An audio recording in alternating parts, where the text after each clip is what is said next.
multimedia Torah reading for Parshat Acharemot. We're going to start recording from chapter 19, the whole chapter 19. We'll take a look at the significance of chapter 19 of Parshat Kedoshim, the beginning of Parshat Kedoshim. Very important reading. This time I'll share my screen. We'll do our multimedia reading.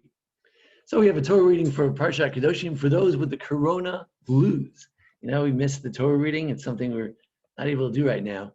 And last the Chazan Aryeh Sandberg, lead us in the reading, and we appreciate his reading today.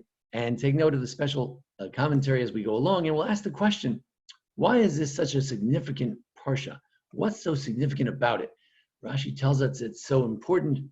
What exactly is so important about it? Here we go. Vayidaber Adonai el Moshe lemor. V'amarta aleihem kedoshim tiyu, ki kadosh ani Adonai Elohechem. Ish imo v'aviv tira'u, v'et shabsosai tishmoru, ani Adonai Elohechem. Al tifnu el ha-elilim, ve'lohei masecha, lo sa'asu lachem, ani Adonai Elohechem. V'chi tizbechu, zevach shalomim l'Adonai, lirtzonchem tizbachuhu. V'yom zivchachem, ye'achel u'mimacharat, v'hanosar ad yom hashalishi, ba'esh yisaref.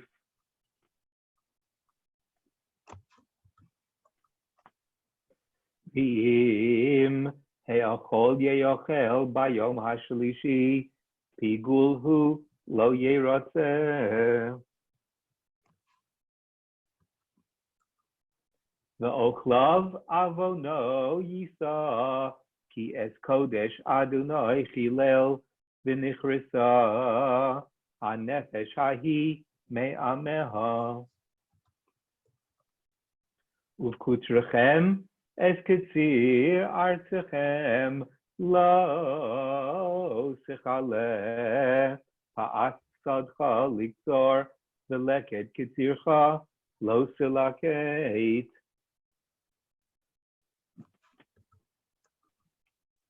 V'charmecha lo se'olel, uferet karmecha lo silaket, le'oni v'lager ta'azov osam, ani Adonai Elohechem.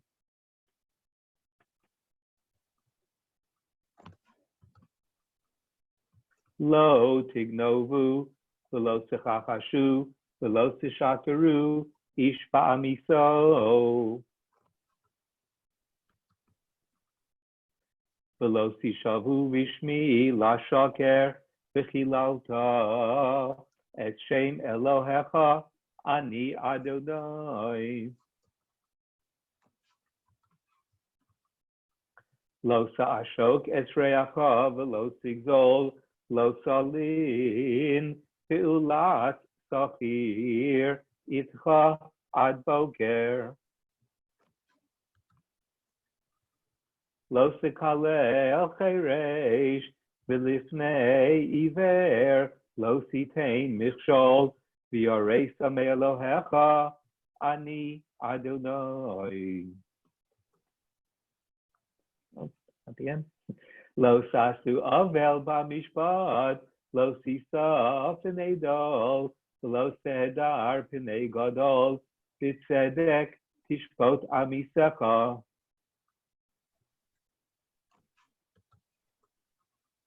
Lo selech rachil bi'amecha, lo sa'amod al dam reyecha, ani Adonai.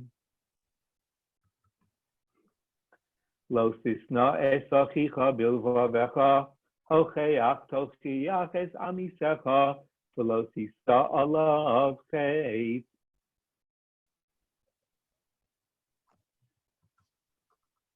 Lo sikom v'lo sitor es b'nei amecha v'ahavta l'reacha kamocha ani Adonai.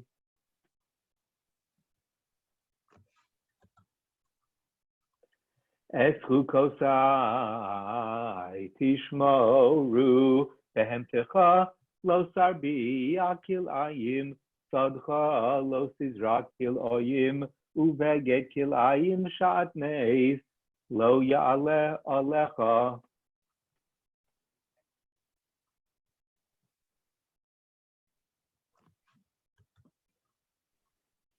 V'ish ki yishkav es isha shichvat zera v'hi shivcha necheret es li'ish v'haftei lo niftasa o chusha lo nitan la bikores tiyeh lo yumsu ki lo chupasha v'hevi es hashamo ladonai El Pesach Ohel Moed El Hasham V'chiper Olav HaKohen Ve'el Hasham Lifnei Adonai Al Chatoso Asher Chata V'nislach Lo Mechatoso Asher Chata V'chisavo el haaretz, untatem kol eis machos, v'araltem orloso espirio shalosh shanim. Yiyeh lachem, arelim lo yeyochel.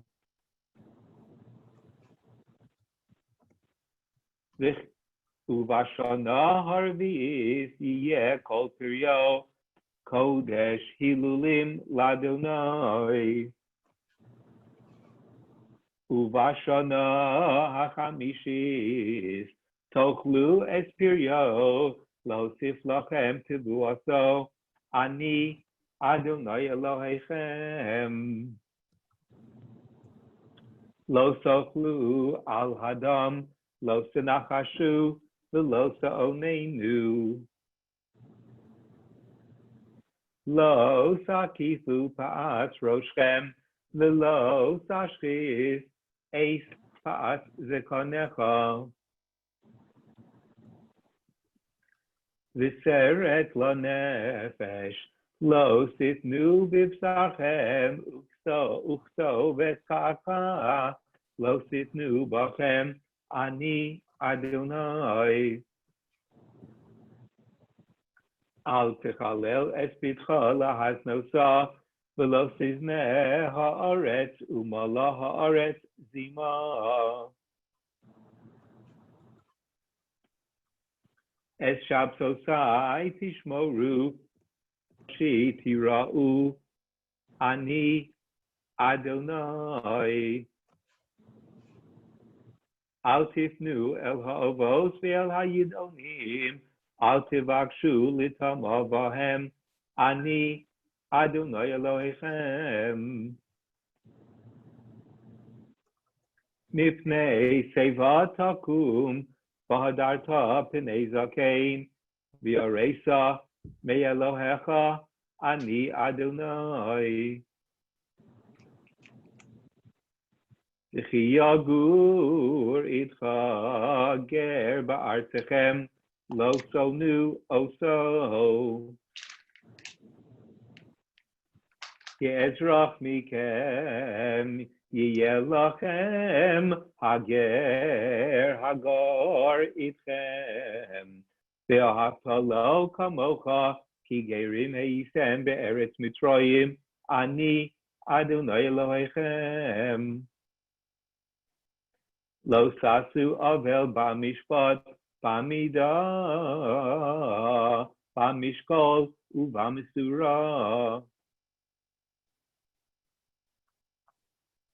Moznei tzedek, avnei tzedek, Eifat tzedek, Vehin tzedek yeh lachem, Ani Adonai Elohechem, Asher hoteisi eschem, Me'eretz Mitzrayim. Ushmartem es kol chukosai v'es kol mishpatai v'asisem osam ani Adonai. Thank you so much, Chazan Sember. So now the question is, why is this such a significant chapter, or is it? So Rashi points out that you have to speak unto all the congregation of Israel. Why here? Why is this particular section to all the congregation of Israel? This particular expression called Dat Yisrael Lemor does not appear anywhere else, I believe. So Rashi says this additional word Kol Adat, all the congregation, teaches us that this section was proclaimed in full assembly. Everyone had to be there because most of the fundamental teachings, Rov Gufei Torah, Tuluyim Ba, are dependent upon it. Rashi gets it from the Sifra, from the Vayikra Rabbah, from the Midrash, two different sources, an early Midrash, later Midrash. So he's claiming that this parsha has most of the fundamental teaching of the Torah. In what sense does it have most of the fundamentals? That's our question for today. So, for instance, here's one verse that you might overlook. Lo tochlu al hadam, don't eat on the blood. So he says, Gemara in Sanhedrin, Rabbi Akiva says, where do we know that it's Sanhedrin that killed a soul? They cannot eat on that entire day. In other words, that our justice system is so serious that if you're going to pronounce death sentence that day, don't eat that day. Our judicial system, that's a very important basis of society in America. It's one third of the pillars of the branches of government, right? Very important. The Rabbi Yochanan says that this is actually a prohibition against the rebellious son. Lo tochlu adam, he's eating on the blood, he's eating gluttonous meat and wine in the company of lowly people. That somehow this is a basic idea of don't be a lowlife, like the wayward son in the book of Devarim. The Chizkuni, here I have it just in Hebrew, he says, all the 10 commandments are here. And spelling it out a little further, the Gra quotes a Medrash. Levi says, Ani Hashem Elokechem, the first pasuk, Elokeim Aseh, I'm the Lord your God. Don't make molten gods. Don't swear falsely. Keep my Sabbath. You should fear your mother and father. Don't stand by the blood of your neighbor. Don't kill anybody. Moduat Anohev mentions the adulterer. That's later, and that's not in this chapter. It's later. But we have one section that speaks about immorality. As we'll see. Lo tignova, don't steal. It's right there. You shouldn't swear falsely. And you should love your neighbor as yourself, is similar to the notion of don't covet your neighbor. So really the 10 commandments are there. So that's the Ibn Ezra, the Chizkuni, they all emphasize that it's most of the Torah is in it because it's just like the 10 Commandments. The 10 Commandments must be the essence of the Torah because after all, the 10 Commandments were given at Sinai as if that was all the rubrics of the Torah. So this parsha as well, not in that order, but it has the 10 Commandments in it. Now, the Ramban says, well, it says Kedoshim to you. The headline is be holy. And what does it mean to be holy? So Rashi thinks it has to do with staying away from immorality. So he goes back to the end of last week's parsha and the end of this parsha, the end of the first parsha, Achrimot. The end of this parsha, Kedoshim, talks about immorality. Don't this one, don't sleep with that one. And that's what holiness is. And many people, many religions, many branches of Judaism organize the religiosity around chastity, right? But the Ramban says it's much broader than that. It means you should stay away from all gluttony of any sort, whether it's sexual kind of gluttony, even within marriage. It's important not to be, we have nida, we try to stay separate for a part of the month. Not too much wine, he says. That's why we have the Nazarite. He says also impurity. Many Jews in the ancient times, through the Talmudic times, even after the temple was destroyed, refrained from things that were impure. A dead rat or even non-kosher meat is impure. You don't want to touch it. You wouldn't even touch it in those days. They stayed away from impurity. And even today, we wash our hands. The mikveh, many men go to the mikveh more frequently.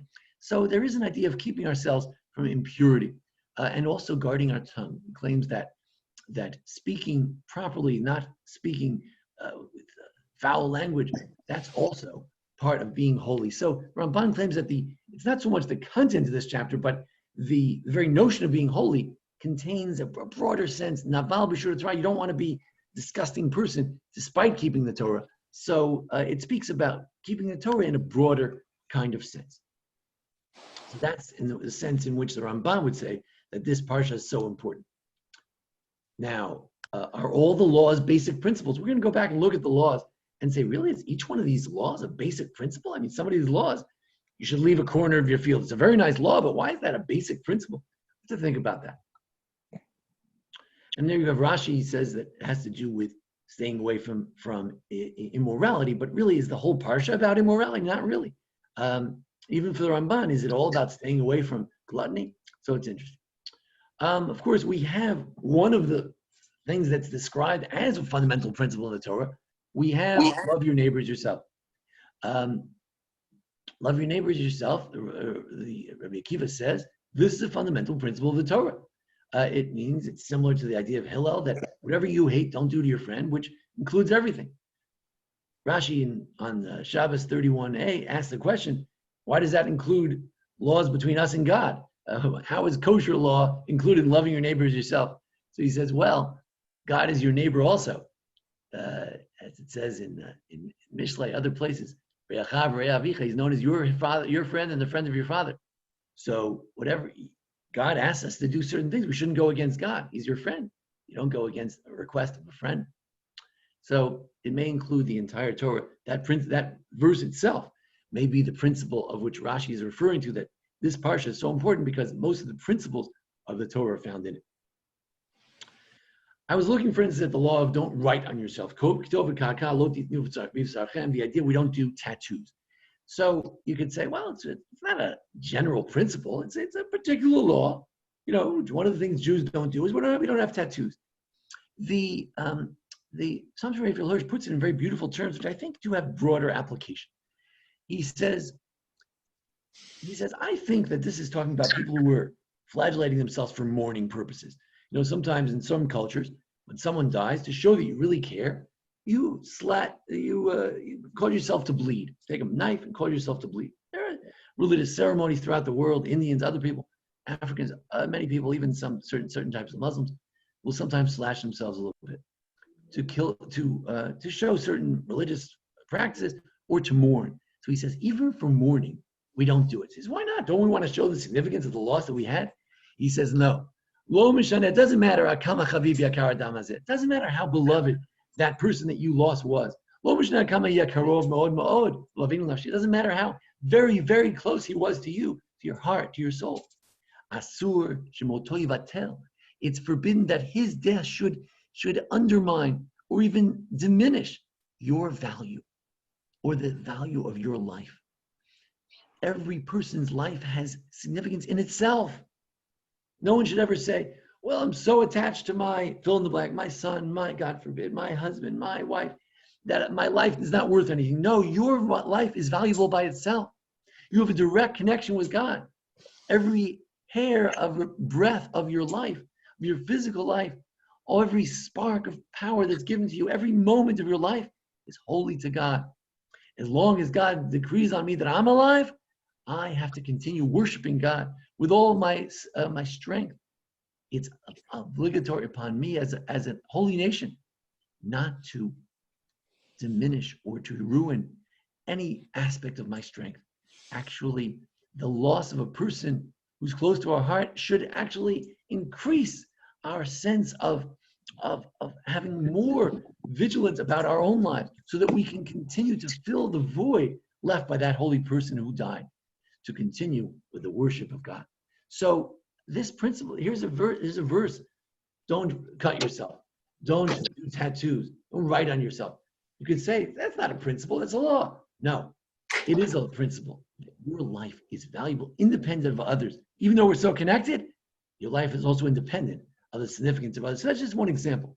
Or don't bear tattles against others. Don't slander against others. Don't speak lashon hara. So you say, some people like to make a big deal out of that. That's not the most important law. Kosher, other things, Shabbos is more important. Well, think again. Look in the Rambam. The Rambam is no pietist, he's no fanatic. The Rambam says he who bears tattles against his fellows violates prohibitive commandment. And he says, although the punishment of flogging is not inflicted for violating this charge, you can't even punish someone. If someone would say, say to the court, I tattletale, or you have two witnesses who said, you tattletale, we can't even punish him. But it's a gross iniquity. It is the cause of the slaughtering of many souls of Israel. Many people could die because something that you said. And it's therefore, it's next to the verse, you shall not stand idly by the blood of your neighbor, because it could cause death. The rabbi said, if you embarrass someone else. No, I'm allowed being here. If you embarrass someone else, then it is as if you spilled their blood. So we have here a verse that's so important that you should not tattle against others. So important, according to Rambam, and it makes us tremble when we realize how important this is. What else? So if we go back now and we look at the parsha, let's take a look and let's try to understand the significance of this parsha. Let's go back and look at all the verses. So we started with God spoke to Moses, and he told us we should be holy. I'm sorry, cut out. Speak to the whole congregation of Israel. So it's to all the congregation. It's so important because it belongs to all of us. And we should be holy. Mention either it's the principle of chastity, which perhaps is a central law, or the principle of going beyond the law, making sure you're a just decent person in general. Honoring father and mother. We know it says that for that alone, we could be in the land of Israel forever. So God promises special reward for it. It's in the Ten Commandments. It's a basic idea to be thankful and grateful to our parents, and God is one of our parents, so it's really tied into God as well. Shabbos, we know that violation of Shabbos is equivalent to idolatry, so it's so central, no question about it. More than Jews have kept Shabbos, Shabbos has kept the Jews. We know how central that is to our faith.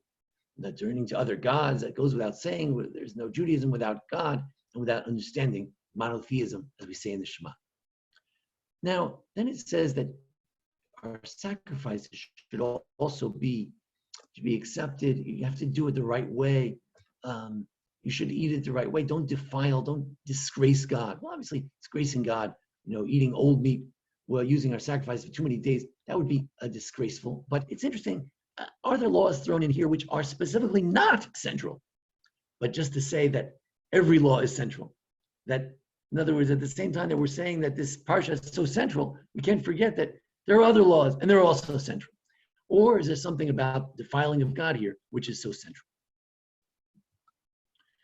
Then the notion of charity. So you could say, it's one of the laws. We should leave the corner of our field. We should, if we leave a few gleanings, we shouldn't pick that up. The small grapes we shouldn't take. Leave it to the poor and to the stranger. Or is this a central principle? In other words, on Shavuot, why do we read the book of Ruth about gleanings?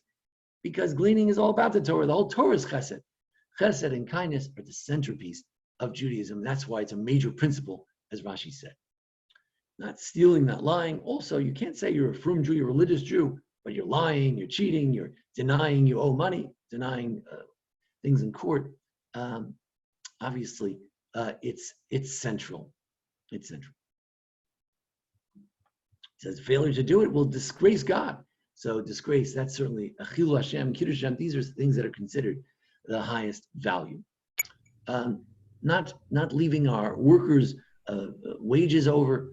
Today we're struggling with, there are a lot of people who are not getting their wages because of Corona, and America's trying to pay the salaries through the government, and it's certainly a worthy cause to make sure that the workers get paid. We still have to play our cleaning ladies and people who, depending on us for a living, should try to make sure that we don't rip them off. One could argue very central as well. Not cursing others, not causing a stumbling block. The notion, not just in front of the blind, but giving people good advice. It means being a good friend to others, very central. My son Tani has introduced me to this idea of klali and prati, that every mitzvah has within it perhaps the idea of put a stumbling block. In other words, don't put a stumbling block to someone regarding Shabbos, regarding kosher, regarding cheating, regarding stealing, lying. It relates to every mitzvah really in some ways. Not to do have to do proper justice. One might argue, many people put it in the top of their synagogue, justice you shall pursue. Many people can surely see justice as a centerpiece of Judaism. But Rashi also says it's something else. That justice in a court, but on the personal level, has to judge everyone favorably. In other words, don't you have to be a good judge to others. You say, all right, you thought someone wasn't a nice person, but maybe they're having a rough day. Give them the benefit of the doubt. Don't say I'm good, you're no good. They're also good. Judge everyone favorably, as it says in Pirkei Avos. Judge everyone favorably. It's one of the major principles that one of the rabbis in the Pirkei Avos thought was one of the most important principles to teach as the ethics of the fathers. As we said, Lashon Hara, very central, as the Rambam explained. Many people have explained. Not hating our brother in our heart, so important. Rebuking others, responsibility for others. How can we not argue these are central principles? Not taking revenge. It's very interesting. God does take revenge, but we can't. It's not something we can do. Loving your neighbors yourself, as we said, no question about it. Rabbi Akiva said, Hillel said, this is the most important principle. What you hate, don't do to your neighbor. Now, mixing wool and linen, mixing creatures, interesting. Is that a central principle? Mixing the seeds when we plant them, keeping God's world the way it was supposed to be, not making new creatures. It's an interesting question of how central is that, recognizing that God made the world a certain way. We don't want to tamper with it to a certain degree. It's an interesting question. Shatnez may be a law to stay away from idolatrous ways. The Egyptians were very big on shatnez for ritual purposes, as we can see from many Egyptian exhibits. It's an interesting question. Is it central? How central is it? Maybe it's a very minor law, and the Torah is trying to show us that minor laws are also important. Then there's a section, I'm going to sort of skip over this. It may relate to somehow treating a slave properly. It may relate to the idea of immorality. It may relate to the idea of letting a slave go at a certain point. So interesting, again, is it a major law? Is it just thrown in to show that all laws are important? Planting, I'm sorry about the image there, it got cut off. Planting trees in Israel and not being able to eat it. The idea that the world doesn't belong to us. The world belongs to God. Wait, leave your trees for 3 years, let them belong to God. On the 4th year, celebrate, and you can celebrate in the fields and thank God for everything you have. And then the 5th year, it's all yours. You can eat it. The world belongs to God. Perhaps a very essential principle. Don't eat on the blood. We mentioned in the Talmud in Sanhedrin that there are many ways of looking at it that may be central to justice, may be central to not being a wayward son, and that may relate to the Ramban. He's saying, don't be a wayward son. What's wrong with a wayward son? So he eats too much meat. What's the big deal? No, being a glutton is a central principle. Not doing magic may relate to a certain type of magic that's very convincing. Divination, soothsaying, witchcraft may relate to being Jewish. You don't want to be like the idolaters. That's what they do. It's not what we do. Which may relate to cutting our pants. It could be that was a practice of the Gentiles, the idolaters.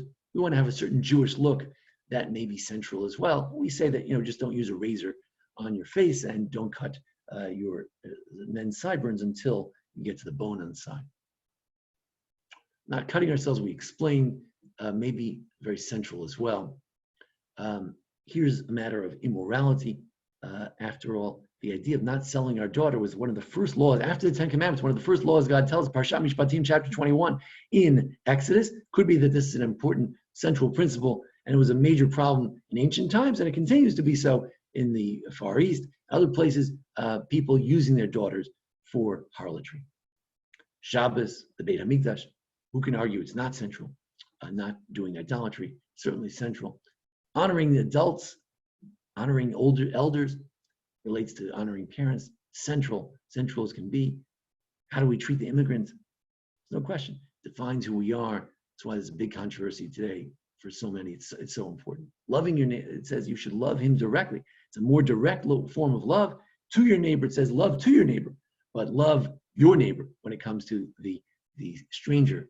Very important principle. Justice, we said, centerpiece of life, of society, and in general, to keep all the commandments. So I think we've shown that this chapter contains so many different major principles in life, in Torah, in Judaism, and it's interesting. What are the most important principles? Is it just about the Ten Commandments, or what is it? But in any event, I hope we've shown that certainly, whatever the major principles are, no question they're in this chapter. The Ari once said that, what the 13 principles of faith are? 613 principles. Every principle is a major principle. You know what the important principle is? Every letter in the Torah. You take out one letter, Torah is invalid. In other words, every letter in the Torah is important. So one could argue that you shouldn't get carried away with the central principles. It's all important. But, it's something to think about of what are the central principles. If we can't define what's central, we have to ask, do we really understand it altogether? So I'll open up to the crowd. Any questions, comments? Do you see any missing major principles? Do you see any principles here that are surprising to you? Were you aware of this chapter and the centrality? I'll share one cute mnemonic from my father. He always said, the most important principle in the Torah is with the year he was born, 1918, a year we're thinking about a lot during coronavirus, since it was the last pandemic, 1918. So 1918, that's where love your neighbor as yourself is located.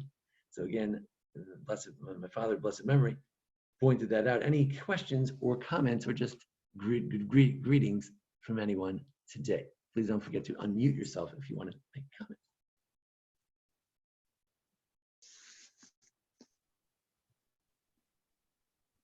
Diana, any questions or comments?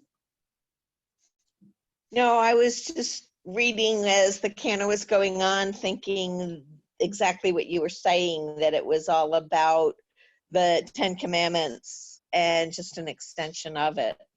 You noticed that. Interesting. Before we said that, you noticed it sounded Yeah, 10 Commandment-like. Right. Interesting. Yeah. That even the rest of them all just went back to the 10 Commandments. That maybe that's what the 613 are, just really an extension of the 10 Commandments. Right. In that sense, well, I guess that's a challenge also to this theory, because we say, well, any commandment can be related to the 10 Commandments. That's the whole point of the 10 Commandments, that they include all other commandments. But the fact is, in this chapter, it encapsulates extensions of these commandments. Some of them, restatements, and some of them, a nuanced statement of, like, don't stand idly by the blood of your neighbor. Don't kill your neighbor, but don't sneeze on your neighbor either. So during coronavirus, some extensions of the 10 Commandments as well. Interesting. Yeah, but it's interesting. Why isn't it the same order? And what do you need it for? What do you need this chapter for if it's just a reiteration of the 10 Commandments? So it's interesting. Because some people don't think that way. What do you mean?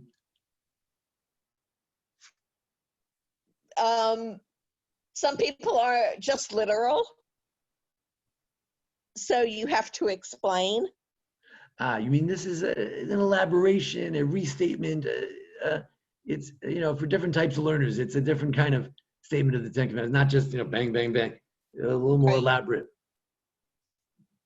Good. I like that. It's important to apply the 10 Commandments to present day. As we go through, as times change, the 10 Commandments can be applied in different ways and interpreted in different ways based on the times we live in. So I thought it was a very interesting class. Thank you, Rabbi. Which verses would you say are most applicable right now, this month, this second? Well, I think the verse is about harming your neighbor, not to sneeze on your neighbor, but also just to wear the face masks and try to stay at home as much as possible. So, even if you're a young, virile person, you think you're immune to it, which is not necessarily true. But even if you think that, you can help spread it. If you're young, you can still help spread it. And also, I would also add that the 10 Commandment about honoring our parents is very important too, because our parents may be by themselves or in isolation and stuff, and this is really the time to be calling them and checking in on them. Excellent, excellent, good point. Yes, it's really a time that makes us think about the elderly, and it has brought to the fore an interesting point. I think Rabbi Goldberg from Florida made this point. Now we realize all the isolated people. Wait a second. Before the corona and after corona, these people were not isolated. They could go to the grocery, so therefore they had a lot of social interaction. So it really wakes us up and says, wait a second, how come our congregation doesn't have a calling committee to make sure every person is called all the time? So or why doesn't the rabbi do that every week, or whatever it is? So it really is a wake-up call to remember the isolated and connecting, how important connecting to everybody is, even if they have a phone or they can get outside. Thank you. Call people all the time, but yeah. No, you're great about it. Or is the nursing home the best thing to do with your elderly? Sorry? I said, or is the nursing home the best thing to do with your elderly?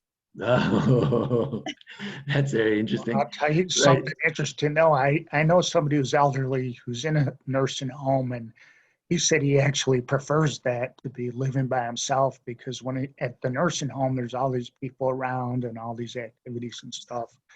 So Right, very interesting. It's not a one size fit all. Right. We've had Hattie Bash. She lived 10 years, 15 years at the Jewish home where your site was the other day.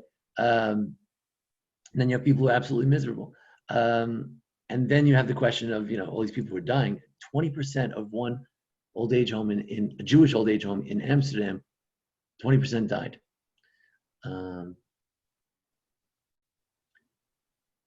It's interesting, right? Interesting challenge. A little politically incorrect. I like it. It is a single room really that much more expensive than putting two people in a room? You mean some homes are guilty of they can't even isolate them because they're sharing rooms with other people, and why can't we give them their own space? Right. How much more would it cost the hospital to do that? Right. I agree with the fact that a lot of people do like the companionship of, going into a place like the Jewish home where they do activities once a day, or instead of staying all by themselves. My significant other died and now I'm home alone. I may be not even in the same city as my children anymore because of the type of world we live in. So going into a nursing home may not be necessarily such a bad idea, but you're living with a roommate, so we can't isolate. Interesting. So what do they do? Right. Of course, it's a tough question, but the question is, even if they lived at home, sometimes we could be very devastated. In terms of Corona, living at home could be devastating also, the grandchildren, and so it's not a cure-all to live at home with your children or what, and then living isolated, like my mom lives alone in a in an apartment, her own apartment. It's dignified, but in a situation like this, she is isolated with her caregiver.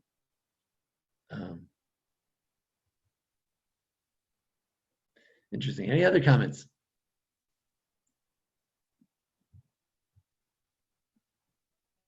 No, I think you had a great class today. Well, thank you. Thank you very much. Well, it's good everyone joined us. Yeah, it's one of my, my father just trained me to get really excited for Parshat Kedoshim, just such a great Parsha. And not only because of 1918, love your neighbor as yourself, but I think Rabbi Akiva asked us to really, and that first Rashi asked us to look at the whole chapter. And that's why we read the whole chapter today, to take a look and say, is there something really special about it? Rashi points out that this chapter is sandwiched between all the laws of immorality. So he says, don't forget that also. In other words, it may not emphasize immorality, although there are a few verses about it, the daughter and the slave girl, but don't forget the surrounding chapter is also very important in terms of being holy, in terms of the centrality of this chapter. That's why it's surrounded by these laws of immorality, because they're so important. Ramban says don't get carried away. Don't think that this parsha that holiness is only because of the chapter before. I saw another commentary said it's not only about the immorality from the previous chapter, the next chapter. There are other things that are central. We can get carried away as religious people that it's only about immorality. Very central. You can't be holy and also immoral, promiscuous. But one of the commentators says, don't think it's only about that. It's there are other things in this parsha, and some of them, have nothing to do with immorality, like planting trees in Israel and remembering that the fruit belongs to God. In any event, thanks to all of you for joining us today, and we'll try to do some more multimedia parshas as time goes on. Thinking about next week, I'm not sure. Maybe Bahar is better.